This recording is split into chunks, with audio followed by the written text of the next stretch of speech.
and welcome to the latest A Spotlight On interview. Today, I'm joined by Grace Kavanaugh, a research genetic counsellor at the Institute of Cancer Research.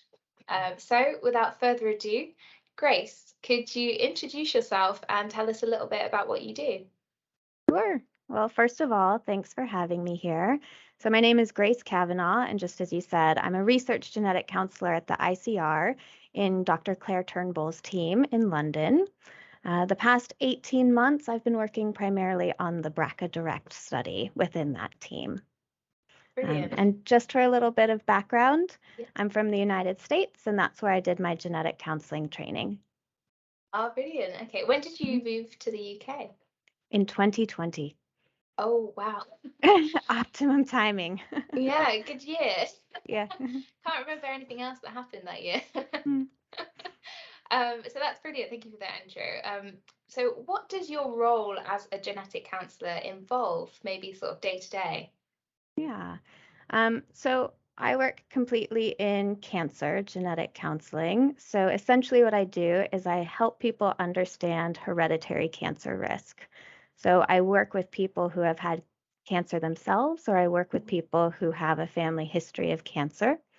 Um, and part of it is an educational role, so explaining the basics of genetics and inheritance and different hereditary cancer syndromes to people. Part of it's walking through the genetic testing process and going through the results that come back. And then another element of genetic counseling is the psychosocial support, because as you can imagine, a lot of the issues and decisions that come up in this context can be really heavy. Yeah, I can imagine it can get quite challenging at times as a job. But what inspired you to get into this career? Hmm. Well, it wasn't my first career. So my undergraduate degree is in molecular toxicology. And I initially worked in litigation support, doing legal support for toxic exposure cases. And the science of that was really interesting, but I found that I wanted more direct involvement with people who are actually affected. And so for me, genetic counseling was the perfect combination of still getting to really dive into the science, which I love, but then having that impact that feels meaningful in a person's healthcare. Yeah, I completely understand that. I think there's a lot of us scientists out there that go, I don't want to work in a lab. That's Yes. normally the first thing. So what would you say is the best aspect of your job? For me, it's probably the variety. So I think a really good example of this is within the BRCA Direct study, because on paper, all of the patients that I spoke to in the BRCA Direct study would seem very similar. They're all women who have breast cancer or have had breast cancer and are now pursuing genetic testing. But the way that the information impacts each person can be really different, and it just takes on a completely different meaning depending on someone's personal circumstances. And so just the variety of human experience that comes into the genetic counseling experience is my favorite part of the job.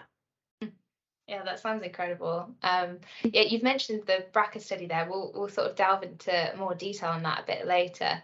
But yeah, I wondered, obviously, you sort of mentioned 2020 was when you moved to the UK, which is a tricky time. And I guess a lot of people's roles changed during the pandemic. You know, a lot of people went remote and things like that. I think probably the starkest sort of change was in healthcare itself. So how did, the pandemic basically affect your role as a genetic counsellor?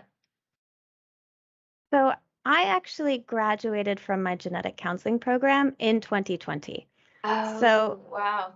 in a way, the pandemic healthcare scene is my normal for my job. It's what I've known for most of the time. I did most of my training pre-pandemic, but my final clinical rotations were within the pandemic. So even within my training, I had already shifted over to a telehealth model. Wow. Wow. And so, I mean, I guess you can kind of compare it to like your previous training. Do you think you enjoy it more? Do you think you would have liked to have the chance to do the face to face a bit more, or what are your kind of thoughts around that? Yeah, it definitely requires some shifts.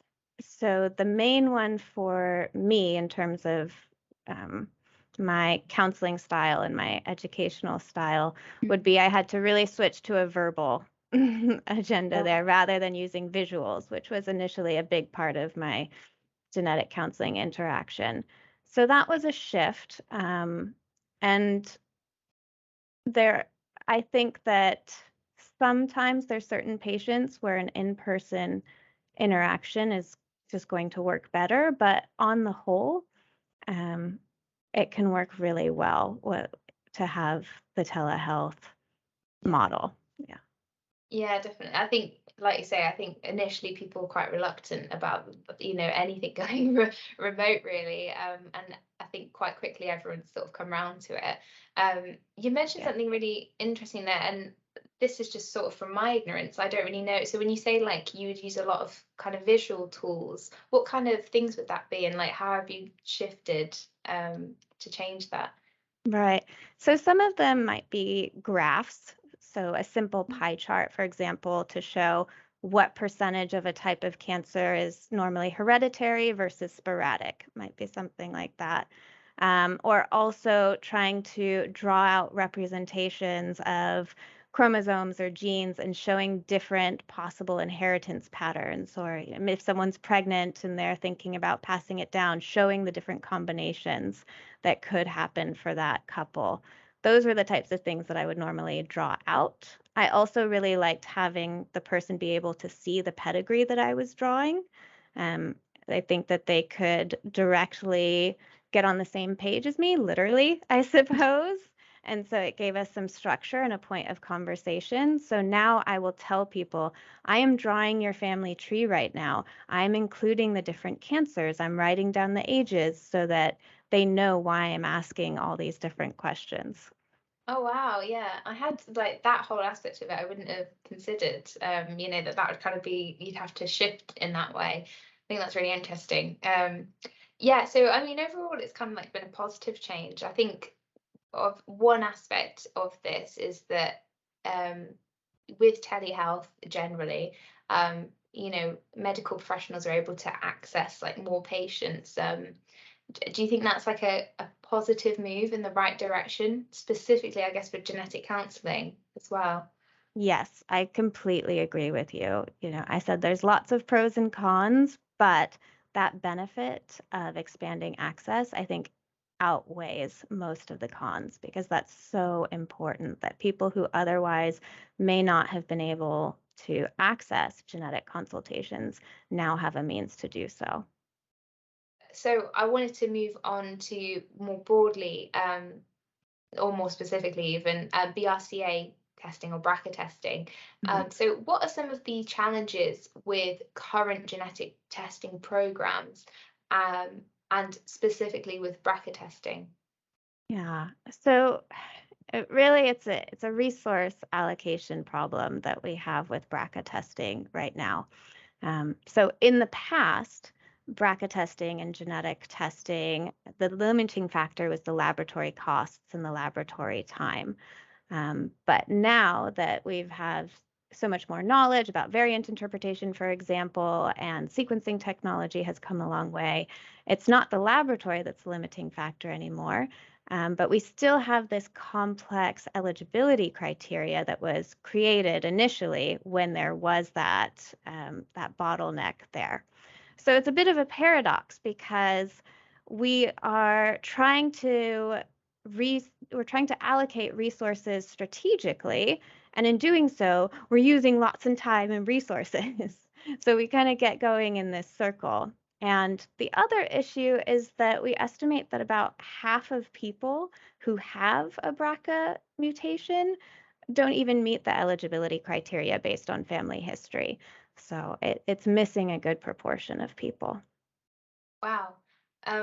That's really interesting, and I kind of want to ask more about that. So, yeah, the eligibility criteria, could you perhaps just talk us through some of the things that need to be met and perhaps why, such a high number, 50% of people aren't really meeting that? Yeah, so there's different ways you can meet the eligibility criteria. It's different depending on if you have a family history of cancer versus if you have a personal history of cancer. It also depends on um, the combination of cancers in yourself and or your family, the main ones being breast and ovarian cancer for the BRCA genes. So the way that the eligibility criteria works is you have to meet a combination of factors. So for example, age of diagnosis would be something that would weigh heavily. And it's all, the intention of them is finding the people who have the greatest likelihood to carry one of these BRCA mutations and offer the testing to them. But it's just the issue can be that um, it still does miss some people, particularly if, let's say, you have a small family, or maybe you have lots of men in your family, and so you wouldn't be seeing the same patterns of cancer in the family history. Right.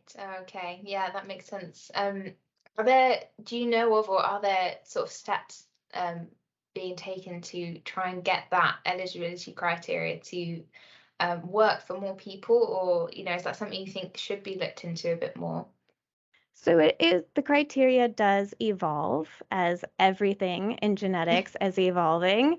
Um, even the genes that are being tested once you are eligible are evolving as well. So yes, many people are weighing in on these issues. Yeah. So that's really, really great insights there. Obviously you've working, or you're involved in the BRCA-DIRECT study. So you mentioned that earlier. Could you just maybe give us a bit of an overview of what that study is, what it involves? Sure. So the aim of the BRCA-DIRECT study, which won't be a surprise based on everything I've been saying so far, is to expand access to BRCA testing in women who have breast cancer. So the way that we've done this is we've set up a digital pathway. And within this digital pathway, it's an online portal, basically. A patient goes in and they're led through the different elements of the education and testing process. So they go through information about BRCA, about inheritance, about the test, about insurance implications, all those bits and pieces. They can consent to the test within that portal, and then they can even receive genetic test results through that portal. So in this study, we delivered negative genetic test results through that portal. Okay. And so what's your specific involvement in this study? So one of the things that we did to assess this pathway is that we had two arms of the study. So the first arm, we can consider the fully digital arm. So that pathway that I just explained, they went through that completely on the portal. The second arm, for comparison, had a pre-test information session with a genetic counselor. So that would be myself or with the other genetic counselor on the study. So this was a telephone consultation, and it's similar to standard of care in genetics. So we went through the same information that was in the digital pre-test information, but we just did it in this more typical telephone route. So then what we're doing in the study is we're comparing those two groups.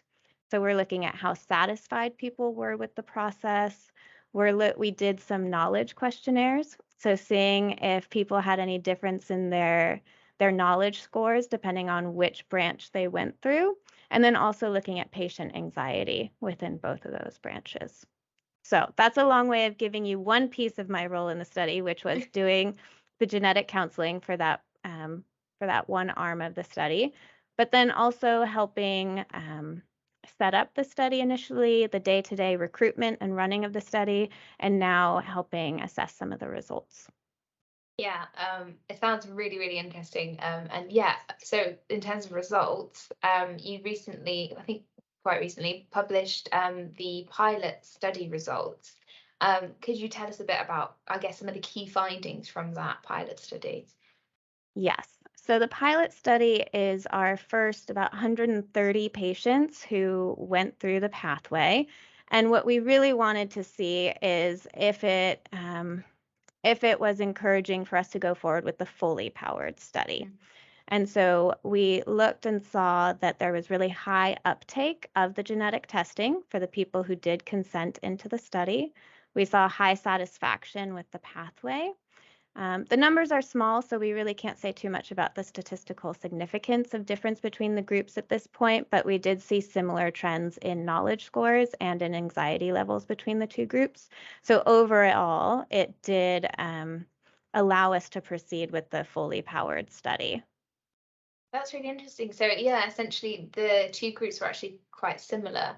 So whether they went on one pathway or the other, fully digital or not, yeah, it seemed to work just as well. Yeah, Yes.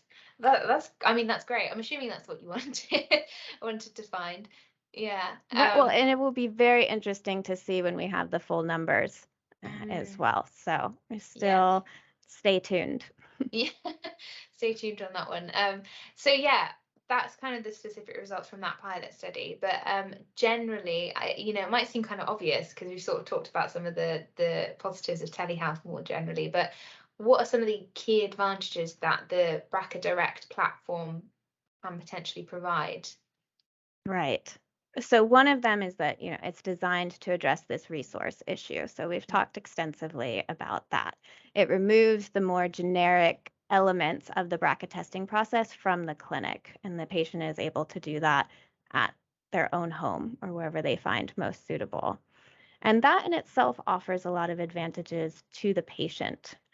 So we'd consider this a really, patient-centered and autonomous pathway. They're able to choose the environment, the time of day, and also who they're with that's best for them to go through this genetic information. A really important piece, though, is that with all this autonomy, it really has to be supported by um, access to expert genetic support. And so we did have a hotline that was available Monday through Friday during working hours. So anyone who had questions or difficulties, either with clinical questions or with just administrative or technical questions, could call in and speak directly to one of the genetic counselors. Yeah, that sounds like it would be really important. Yeah, I can imagine being able to do it just even in your own environment where you feel comfortable, not like in a doctor's office or something. Yeah, that would make a big difference to things like anxiety levels, and stuff like that. So yeah, obviously some really clear benefits for patients there. Is there sort of benefits for clinicians? I mean, obviously it's less resource intensive. Is that kind of the main sort of draw here?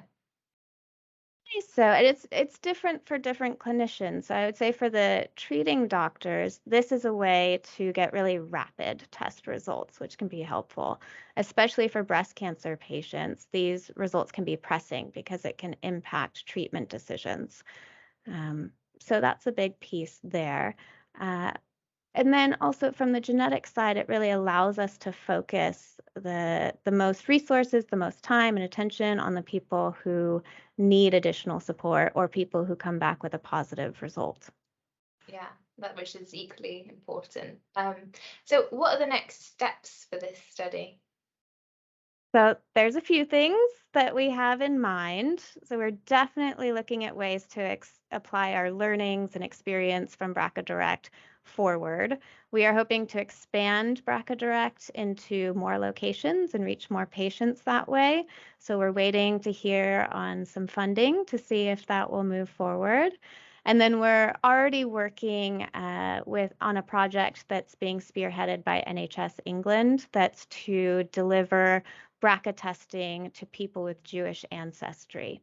So we know that if someone has Jewish ancestry, they're more likely to carry a BRCA gene fault or a BRCA mutation. And so this will be offering more population level testing for people with that ancestry. Oh wow, yeah, that would be incredible. So when you say as well expanding location, is that within the UK and trying to branch out in different areas? Yeah, yeah, Mhm. just checking. Yeah, BRCA Direct we had 1,000 patients and they were across two different main sites, the Royal Marsden and then some Manchester sites as well. Nice, okay. So yeah, we've kind of spoken specifically about that study, but more generally, what are your hopes for the future of genetic testing? Hmm. So that's a big question. Yeah. I think the main one would be the access. So expanding equitable access to genetic testing and genetic counseling too, which are not the same thing, but they go together. And then in general, I would also love to see some demystification of genetic testing. It just seems like for a lot of people I speak to, they either assume that they've had it and it's just part of their healthcare, or they've never heard of it. And so I would love it just to become more familiar to the average person. Yes, definitely. I think you've made a very good point there. Yes, I think it's very sort of not unknown at the moment, but yeah, more awareness of genetic counselling in particular, yeah, would be a great step forward. So you're actually going to be speaking at the Festival of Genomics and Biodata in January. Could you just tell us a little bit about what you'll be covering in your talk? I think it'll be quite similar to what we've discussed today, but also why you're looking forward to attending. Sure. So I will be speaking about BRCA-DIRECT in more detail. Hopefully, our study has just closed. We've met that 1,000 person recruitment target. So we'll be looking at the data shortly, and hopefully we'll be sharing some early findings from the full study. And the thing I'm really excited to share is we've started looking at the hotline data specifically, which was a unique element of the BRCA Direct study. And I think it gives us a different insight into patient priorities and patient questions, and also presents another place for us to think about how we're most effectively and efficiently serving patients. So I really look forward to sharing some of that information at the festival. Amazing. That's great. That's actually all we have time for today. But I have learned so much about your role and specifically BRCA testing. So I'd just like to say thank you for joining us and answering these questions. My pleasure. Thanks for having me.